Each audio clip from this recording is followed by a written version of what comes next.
ஏதோ ஒரு கட்சி தலைவர் இன்னைக்கு ஏதோ ஒரு பேட்டியில் சொல்லியிருக்கார், அமைச்சர் பிடிஆரோடைய பசங்க எத்தனை மொழி படித்தார்கள் என்று சொல்லட்டும். என் 2 பசங்களும் எல்கேஜிலேருந்து ஸ்கூல் முடிக்கிற வரைக்கும் இரட்டை மொழி கொள்கையில் தான் படித்தார்கள். யாருக்கெல்லாம் விளக்கம் தேவையோ எடுத்துக்கட்டும். அமைச்சர் பசங்க எங்கே படிக்கிறாங்க, அமைச்சர் பேரங்க எங்கே படிக்கிறாங்க, 34 பேரோட பசங்க எங்கே படிக்கிறாங்கன்றது முக்கியமில்லை. 8 கோடி மக்களுக்கு என்ன கல்வி திட்டம் என்றதுதான் முக்கியம். எங்கெல்லாம் எப்பெல்லாம் முடியுமோ ஒன்றிய அரசாங்கத்துடைய நிதியை வைத்து இன்றைய ஹிந்தியை பரப்பிக் கொண்டிருக்கிறது. அதை நாங்கள் என்றைக்கும் தடை செய்யவில்லை, என்றைக்கும் ஏன்னு கேட்கவில்லை. யாரெல்லாம் விரும்புனீங்களோ போய் கற்றுங்க. எத்தனை மாநிலங்கள் வெற்றிகரமாக மும்மொழி கொள்கையை செயல்படுத்தி இருக்கிறார்கள்? ஆன்சர் 0. ஒரு மொழி கொள்கையை சரியாக நிறைவேற்ற முடியாதவர்கள் நம்மளிடம் கூறுகிறார்கள், நீங்கள் 2 மொழி கற்றுக் கொடுத்தா பத்தாது, 3வது மொழியும் நீங்கள் கற்றுக் கொடுத்தே ஆகணும், பாராளுமன்றத்தில் ஒதுக்கிற நிதி வந்து சேராது என்று தெருவில் ரவுடி பேசுகிற மாதிரி பேசுகிறாங்க. எல்கேஜி யூகேஜி படிக்கிற மாணவர்கள்லாம் முனைவர் பட்டம் படிக்கிறவங்கள்ட்ட இப்படி தான் கல்வி கற்றுக்கணும்னு சொன்னால் யாராவது கேட்டுக்குவாங்களா? 1992 அந்த மசோதாவை திருத்த மசோதாவாக திரு நரசிம்மராவ் அவர்கள் பிரதமராக இருக்கும்போது கொண்டு வந்தார்கள். எனவே அந்த 3 மசோதாவுக்கு பிறகு இது வெறும் ஒரு கொள்கையாக இந்த 2020 கல்விக் கொள்கை, தேசிய கல்விக் கொள்கை சட்டமன்றத்திலோ பாராளுமன்றத்திலோ எங்கேயும் நிறைவேற்றப்படாத ஒரு விருப்ப கொள்கை. இந்த கொள்கையை இன்றைக்கு பாஜக அரசாங்கம் சட்டத்துக்கு விரோதமாக, சட்டமைப்புக்கு விரோதமாக இதை நீங்கள் அமல்படுத்தினால்தான் உங்களுக்கு வர வேண்டிய நிதியை கொடுப்போம் என்று சர்வாதிகாரத்தனத்துடனும் ஒரு ரவுடி தனத்துடனும் கூறிக்கொண்டிருக்கிறார்கள். ஆனால் படித்தவர்களுக்கு வரலாறு தெரியறது மிகவும் முக்கியம். 1968லேயே கூறியிருக்கிறார்கள், மும்மொழி கொள்கை நம்மளுக்கு தேவை. அது என்ன கூறுகிறார்கள்? ஹிந்தி பேசாத மாநிலங்களில் 3வது மொழி ஹிந்தியாக இருக்க வேண்டும். ஹிந்தி பேசும் மாநிலங்களில் 3வது மொழி எது வேணாலும் இருக்கலாமே தவிர நாங்கள் சிபாரிசு செய்கிறது ஒரு தென் இந்திய மொழியாக இருக்க வேண்டும் அப்படின்னு கூறுகிறார்கள். ஆனால் 1968க்கு பிறகு எங்கெல்லாம் இது செயல்படுத்தப்பட்டது? வெற்றிகரமாக எந்த இடத்திலும் செயல்படுத்தப்படவில்லை. எனவே 1986 திருப்பி மசோதாவை பாராளுமன்றத்துக்கு கொண்டாடும் போது ஒப்புக்கொள்கிறார்கள், இந்த மும்மொழி கொள்கையை எங்கேயுமே சரியாக அமல்படுத்த முடியவில்லை, யாருக்கும் நிதி பத்தவில்லை, யாருக்கும் ஆசிரியர் பத்தவில்லை, குறிப்பாக வட மாநிலங்களில் தென் மொழிகள் தெரிந்த ஆசிரியர்கள் கிடைப்பதில்லை, தென் மாநிலங்களில் அந்த அளவுக்கு ஹிந்தி தெரிந்த ஆசிரியர் கிடைக்கவில்லை, எனவே மும்மொழி கொள்கை தோல்வி அடைந்து விட்டது அப்படின்னு ஏற்றுக்கொண்டு சொல்றாங்க. இன்னும் இதை நாம் அமல்படுத்தலாம் என்று ஒரு சிபார்சாக வைக்கிறோம், ஒரு விருப்பமாக வைக்கிறோம். ஆனால் ஒப்புக்கொள்கிறோம், மாநிலங்கள் தான் இந்த இறுதி முடிவை ஏற்க வேண்டும். ஏன்னா அவங்க தான் இதுக்கு நிதி ஒதுக்கணும், அவங்க தான் இதுக்கு ஆசிரியர்களை கண்டுபிடிக்கணும், அவங்க தான் அவங்களுக்கு எல்லா பயிற்சியும் கொடுத்து தேர்வை நடத்தி அவங்க ஆக்சுவலாக கற்றுக் கொடுக்குற அளவுக்கு கொண்டாந்து நிறுத்தி வைக்கணும். அப்போ 1968 வச்ச கொள்கை தோல்வி என்றது 20 ஆண்டுகளுக்குள் தெரிய வந்துருச்சு. இப்போ நான் கேட்குறேன், 92லேருந்து இன்னைய வரைக்கும் எத்தனை மாநிலங்கள் வெற்றிகரமாக மும்மொழி கொள்கையை செயல்படுத்தி இருக்கிறார்கள்? ஆன்சர் 0. குறிப்பாக வட மாநிலங்கள், இன்றைக்கு நம்ம ஹிந்தி பேசுகிற மாநிலங்கள் என்று கருதும் மாநிலங்கள் எத்தனை பேர் ஒரு மொழி கொள்கையை சிறப்பாக செய்திருக்கிறார்கள் என்றால் அதுலேயும் ரொம்ப தேடி தேடி காண வேண்டியிருக்கு. உத்தரப்பிரதேசத்தில் கிட்டத்தட்ட 60% மாணவர்கள் ஹிந்தியிலேயே தேர்வை தாண்ட முடியாத அளவில் இருக்கிறார்கள். இங்கிலீஷ் எல்லாம் இன்னும் கனவு கூட வரலை. அப்போ அவங்க ஆள்ற இடங்களில் ஒரு மொழி கொள்கையை சரியாக நிறைவேற்ற முடியாதவர்கள் நம்மளிடம் கூறுகிறார்கள், நீங்கள் 2 மொழி கற்றுக் கொடுத்தா பத்தாது, 3வது மொழியும் நீங்கள் கற்றுக் கொடுத்தே ஆகணும், இல்லை என்றால் உங்களுக்கு பாராளுமன்றத்தில் ஒதுக்கிற நிதி வந்து சேராது என்று தெருவில் ரவுடி பேசுகிற மாதிரி பேசுகிறாங்க. நான் கேட்குறேன், யாருக்காவது அறிவு இருந்தால் நாங்கள் வெற்றிகரமாக ஓரளவுக்கு ரொம்ப பர்ஃபெக்ட்னு சொல்ல மாட்டேன், இங்கேயும் பலர் தேர்வை தாண்ட மாட்டேன்றாங்க. அதை சிறப்பிக்கணும்னு நம்ம எத்தனையோ முயற்சி எடுத்துகிட்டு இருக்கோம். குறிப்பாக கோவிடுக்கு அப்புறம் இல்லம் தேடி கல்வின்ற ஒரு முயற்சியை வேறு எந்த மாநிலமும் எடுக்காத முயற்சியை எடுத்து நம் மாணவர்களுக்கு, நம் குழந்தைங்களுக்கு முன்னேற்றத்தை உருவாக்குவதற்கு முயற்சி எடுத்துகிட்டு இருக்கோம். அதனால் இருக்கிற இருமொழி கொள்கையிலேயே இன்னும் சிறப்பிக்கணும் என்ற முயற்சிகள் எடுத்துக்கொண்டிருக்கும் போது யாரோ ஒரு மொழி கொள்கை கூட சரியாக அமல்படுத்த முடியாதவர்கள் வந்து இல்லை இதை விட்டுட்டு நீங்கள் 3க்கு போகணுங்கன்னா யார் இதை சிந்தனை உள்ளவர் யோசிப்பாங்களே, ஏன் உங்களுக்கு தான் எதுவுமே பண்ண முடியலையே, நீங்கள் வந்து ஏன் எங்களுக்கு கற்றுக் கொடுக்குற பார்க்குறீங்க? அதான் முதலமைச்சர் தெளிவாக கேட்டிருக்கிறார். எல்கேஜி யூகேஜி படிக்கிற மாணவர்கள்லாம் வந்து முனைவர் பட்டம் படிக்கிறவங்கள்ட்ட வந்து இப்படி தான் கல்வி கற்றுக்கணும்னு சொன்னால் யாராவது கேட்டுக்குவாங்களா? இந்த சூழ்நிலையில் நான் அடிப்படை கேள்வி கேட்க விரும்புவது, இன்றைக்கு தமிழ்நாட்டில் பல 10,000 பள்ளிகளில் பல லட்சம் மாணவர்கள் பயிற்சி கல்வி பெற்றுக்கொண்டிருக்கிறார்கள். இந்த சூழ்நிலையில் கூடுதல் மொழியை நம்ம கட்டாயப்படுத்தி கற்றுக் கொடுக்கணும் என்றால் எத்தனை 1000 புதிய ஆசிரியர்கள் நம்மளுக்கு தேவை? எத்தனை 10,000 மணி நேரங்கள் இல்லை லட்சம் மணி நேரங்கள் அவங்களுக்கு பயிற்சி கொடுத்து அந்த மொழியை முதல்ல அவங்களுக்கு கற்றுக் கொடுத்து அடுத்தவங்களுக்கு கற்றுக் கொடுக்கறதுக்கு தேவைப்படும்? எத்தனை 1000 கோடி ரூபாய் கூடுதல் இதற்கு தேவைப்படும்? எத்தனை கூடுதல் கட்டடங்கள் இல்லை பள்ளி அறைகள் தேவைப்படும்? இதெல்லாம் யார் செலவு பண்ணுவார்? கொள்கைன்னு நீங்கள் எழுதி கொடுக்குறீங்க, செயல்படுத்த வேண்டியது நாங்கள். இது 1986லையும் 92க்கும் ஒன்றிய அரசுக்கு இருந்த அறிவு இன்றைக்கி ஏன் காணாமல் போச்சு? அமல்படுத்துகிறவங்களுக்கு தானே தெரியும் எவ்வளோ கஷ்டம்னு. இன்றைக்கு இதெல்லாம் சாத்தியமே இல்லை. 3 மொழி கொள்கையெல்லாம் போய் ஸ்கூலில் பண்ணணுன்னா இடமே இல்லை. இந்த பாதிப்பு மிகவும் அதிகமாக இருக்கும். அதற்கு மேல் ஒன்று சொல்கிறேன், ஒரு பள்ளி திட்டத்தை உருவாக்கும் போது, கல்வி திட்டத்தை உருவாக்கும் போது சமூக நீதிக்கு ஏற்ப எல்லா குழந்தைகளுக்கும், அதாவது ஏழை எளிய குடும்பத்துலேருந்து வந்தாலும் சரி, கொஞ்சம் முன்னேறிய குடும்பத்துலேருந்து வந்தாலும் சரி, நகர்ப்புறத்துலேருந்து வந்தாலும் சரி, கிராமப்புறத்துலேருந்து வந்தாலும் சரி, மலைப்பகுதியிலேருந்து வந்தாலும் சரி, எல்லா குழந்தைகளுக்கும் ஒரே கல்வி திட்டம் கற்றுக் கொடுத்தால்தான் அது அரசோடைய கடமையை முழுமையாக நிறைவேற்றும் வகையில் சமூக நீதிக்கு ஏற்ப செயல்படுற சரியான முறை. அதற்கு மேல் யாருக்கெல்லாம் வேணுமோ, யாரெல்லாம் தனி டியூஷன் எடுக்கிறாங்களோ, யாரெல்லாம் என்ன பண்ணுறாங்களோ பண்ணிக்கிட்டோம். நம்மளுடைய கடமை அனைவருக்கும் ஒரே கல்வியை கொடுக்க வேண்டியது. அதை நாம் சிறப்பாக செய்திருக்கிறோம். எத்தனையோ பேர் கூறியிருக்கிறாங்க. வேறு எந்த மாநிலத்தை விட தமிழ்நாடு தான் சிறப்பான விளைவுகள் கிடைத்திருக்கு. எந்த அளவுகோல் எடுத்தாலும் இதை மாற்றுவதற்கு சாத்தியமே இல்லை. இந்த வாதமெல்லாம் அவங்களால எதிர்க்க முடியாதனால் புரளி ஒன்றொன்னா கிளப்புறாங்க. முதல் புரளி, அமைச்சர் பசங்க எங்கே படிக்கிறாங்க, அமைச்சர் பேரங்க எங்கே படிக்கிறாங்க? எங்க 34 பேரோட பசங்க எங்கே படிக்கிறாங்கன்றது முக்கியமில்லை. 8 கோடி மக்களுக்கு என்ன கல்வி திட்டம் என்றது தான் முக்கியம். எந்த வாதத்திலையும் தனிநபருக்காக திசை திருப்பும் போது இது மிகவும் தோல்வி அடையக்கூடிய வாதத்தை தான் திசை திருப்புறாங்கன்னு நம்ம எண்ணணும். ஆனாலும் நான் ஒரு உண்மையை இங்கே சொல்ல விரும்புகிறேன். ஏதோ ஒரு கட்சி தலைவர் இன்றைக்கி ஏதோ ஒரு பேட்டியில் சொல்லியிருக்கார், அமைச்சர் பிடிஆரோடைய பசங்க எத்தனை மொழி படித்தார்கள் என்று சொல்லட்டும். நான் தெளிவாக விளக்கம் இன்றைக்கு சொல்கிறேன். எனக்கு இருக்குது 2 புதல்வர்கள். என் அப்பா பேருக்கு 2 பேருக்கும் அவங்க 2 பேர் பிரித்து வச்சுருக்கேன். ஒருத்தர் பேர் பழனி, ஒருத்தர் பேர் வேல். என் 2 பசங்களும் எல்கேஜிலேருந்து ஸ்கூல் முடிக்கிற வரைக்கும் இரட்டை மொழி கொள்கையில் தான் படித்தார்கள். யாருக்கெல்லாம் விளக்கம் தேவையோ எடுத்துக்கட்டும். அடுத்து நான் கூறுகிறேன், அவங்க சொல்கிறாங்க 52 லட்சம் பேர் அரசு பள்ளியில் படிக்கிறாங்க, அவங்கள மாத்திரம் 2 மொழி தான்.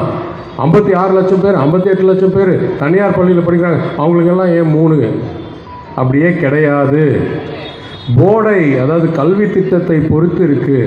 52 லட்சம் பேர் வேணால் தமிழ்நாடு பள்ளிகளில் படிக்கலாமே தவிர நிறையா தனியார் பள்ளிகளும் சட்டம், அதாவது தமிழ்நாடு கல்வி திட்டத்தின் ஸ்டேட் போர்டில் படிக்கிறார்கள். அவங்களுக்கு எல்லாமும் 2 மொழி தான். அதுதான் எல்லாத்துக்கும் சமம். அதுக்கு மேல் சொல்கிறேன், சிபிஎஸ்சியில் வேணால் 3 மொழி கொள்கையை வச்சுருக்காங்க, அதை அமல்படுத்துறதில்ல, தமிழ் வாத்தியாரை வைக்கல, அது வேறு. ஆனால் என் பசங்க படித்த மாதிரி இன்டர்நேஷ்னல் போர்டிலெல்லாம் 2 மொழி கொள்கை தான். அதுலேயும் அது ஐபி போர்டாக இருக்கட்டும், ஏபி போர்டாக இருக்கட்டும், இல்லை ஐஜிசிஎஸ்சி என்ற கேம்பிரிட்ஜ் போர்டாக இருக்கட்டும், இதில் எல்லாத்திலும் 2 மொழி தான். அதனால் இந்த புரளியெல்லாம் ஏதோ பணக்காரங்க மட்டும் 3 மொழியை நாங்கள் திணிக்கிறோம், ஆனால் ஏழைக்கு வாய்ப்பு கொடுக்கலன்றதுலாம் ரொம்ப தவறு. நம்ம எல்லாத்துக்கும் 2 மொழி தான் தேவை என்றதை நம்ம முன்வைக்கிறோம். யார் வேணாலும் எங்கே வேணாலும் அதற்கு மேல் படிக்கிறதுக்கு எந்த தடையும் இல்லை. நான் பல இடங்களில் கூறியிருக்கிறேன். ஹிந்தியை ப்ரொமோஷன் செய்யும், ஹிந்தியை முன்னெடுக்கும் தக்ஷின் பாரத் ஹிந்தி பிரச்சார் சபா என்ற அமைப்பு சென்னையில் தலைமை அலுவலகத்தை வைத்து, அதற்கு மேல் திருச்சியில் ஒரு அலுவலகத்தை வைத்து, எங்கெங்கெல்லாம் எப்பெல்லாம் முடியுமோ ஒன்றிய அரசாங்கத்துடைய நிதியை வைத்து ஹிந்தியை பரப்பிக் கொண்டிருக்கிறது. அதை நாங்கள் என்றைக்கும் தடை செய்யவில்லை, என்றைக்கும் ஏன்னு கேட்கவில்லை.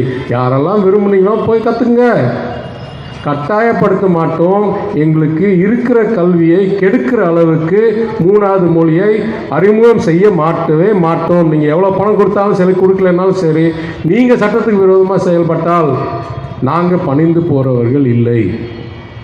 என்றைக்கும் 2 மொழி தான் எங்களுக்கு, இரட்டை மொழிக் கொள்கை தான் எங்களுக்கு.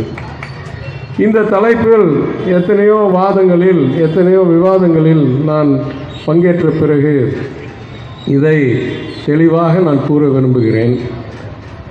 என்னைக்காவது ஒரு நாள் எங்கேயாவது ஒரு இடத்தில் 3 மொழி கொள்கையை சிறப்பாக செயல்படுத்தி அமல்படுத்தி அதனால் குழந்தைகள் அனைவரும், சிலர் இல்லை, அனைத்து சராசரி பாசிங் மார்க்கோ கிரேடோ இல்லை வேலை வாய்ப்போ சிறப்பாக முன்னேறி இருக்கு என்று எடுத்து காமிக்கிற அளவுக்கு வந்தார்கள் என்றால் அன்றைக்கு இந்த விவாதத்தை திருப்பி நாங்கள்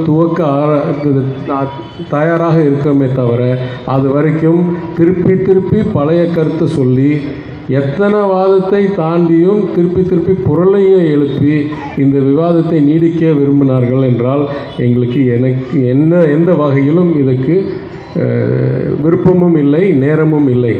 நாங்கள் நல்லா பண்ணிகிட்ருக்கோம், உங்களுக்கு எட்டாது, எங்களை கை விட்டுருங்க, நாங்கள் பாட்டுக்கு நாங்கள் பண்ணுறது பண்ணிகிட்டே இருக்கோம். அவ்வளோதான் இந்த தலைப்போடு முடிச்சிடுவோம். 2வது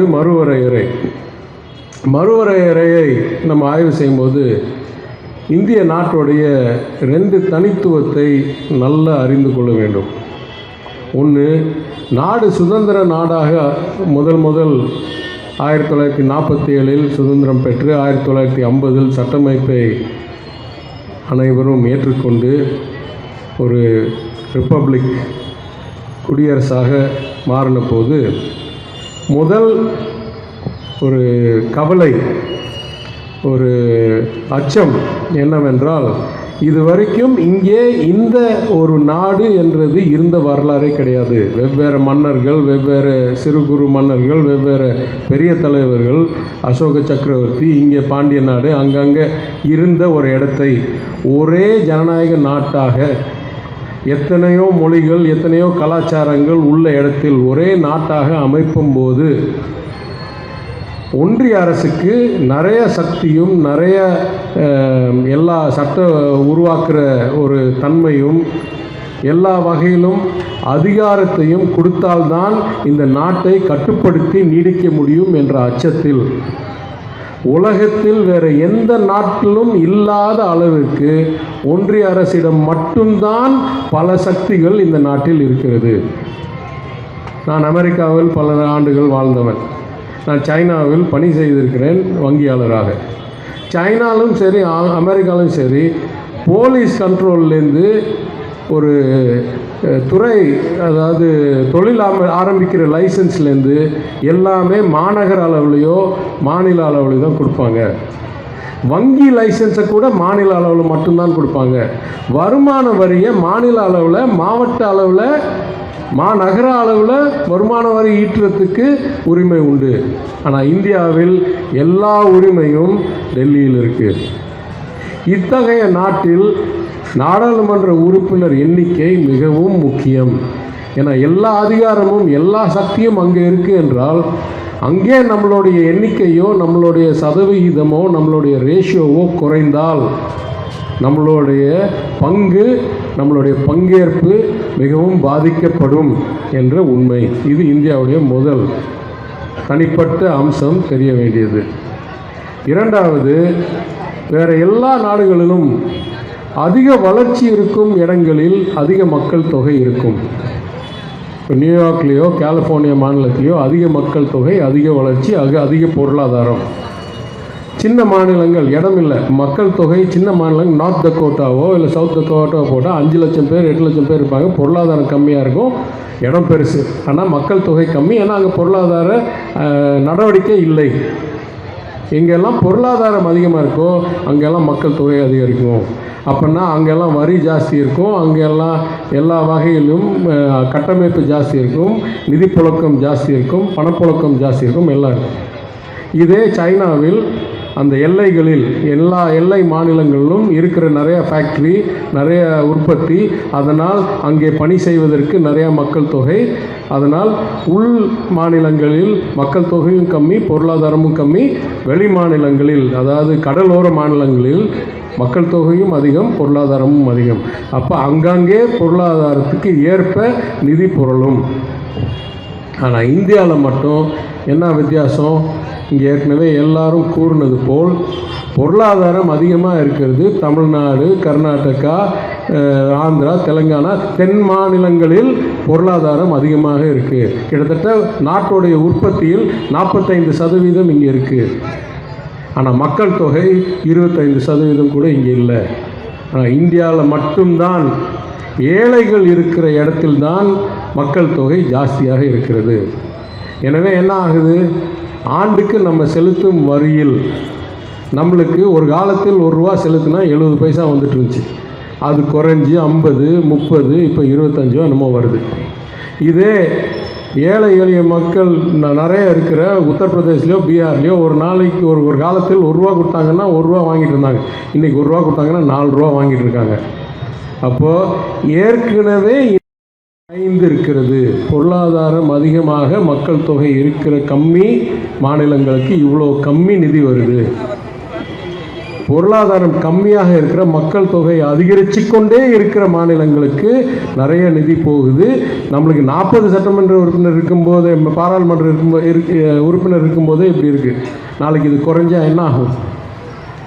எனவே இந்திய சூழ்நிலைக்கு ஏற்கனவே எல்லா அதிகாரமும், எல்லா சக்தியும், எல்லா நிதி ஆதாரமும் ஒன்றிய அரசாங்கத்திடம் கூடுதலாக இருக்குது. எந்த உலக அளவில் ஒப்பிட்டு பார்த்தாலும் அந்த சூழ்நிலையில் இன்னும் எங்களுடைய பிரதிநிதித்துவத்தையும் நீங்கள் குறைக்க போகிறீங்கன்னா அச்சம் உருவாகாமல் என்ன உருவாகும்?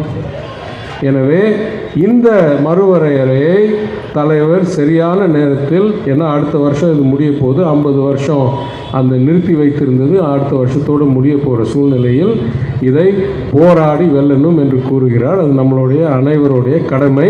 நம்மளுக்கு மட்டும் இல்லை, அண்ணன் சொன்ன மாதிரி நம்ம பசங்களுக்கும் நம்ம பேர பசங்களுக்கும் நம்ம செய்து வைக்க இந்த கடமை. இதை படிப்படியாக முதல் நம்ம மாநிலத்தில் அனைத்து கட்சிகளையும் கூட்டினார் முதலமைச்சர். இன்றைக்கு நம்மளை போல் பாதிக்கக்கூடிய இருக்க மாநிலங்களை கூட்டி ஒரு கூட்டமைப்பை உருவாக்கி இந்த போராட்டத்தை முன்னெடுக்கணும் என்று தெளிவாக திட்டமிட்டு செய்து கொண்டிருக்கிறார். அவருடைய கையை வலுப்படுத்தும் வகையிலும் நம்ம வரும் தலைமுறைகளுக்கு நம்ம செய்ய வேண்டிய கடமை அடிப்படையிலும் இந்த போராட்டத்தில் நம் அனைவரும் முழு பங்கு நம்மளுடைய கடமையை செய்து தமிழ்நாடு போராடும், தமிழ்நாடு வெல்லும் என்ற நம்பிக்கையில் உங்கள் அனைவரோட உழைப்பையும் நான் வேண்டி இந்த வாய்ப்புக்கு நன்றி கூறி நான் விடைபெறுகிறேன். நன்றி, வணக்கம்.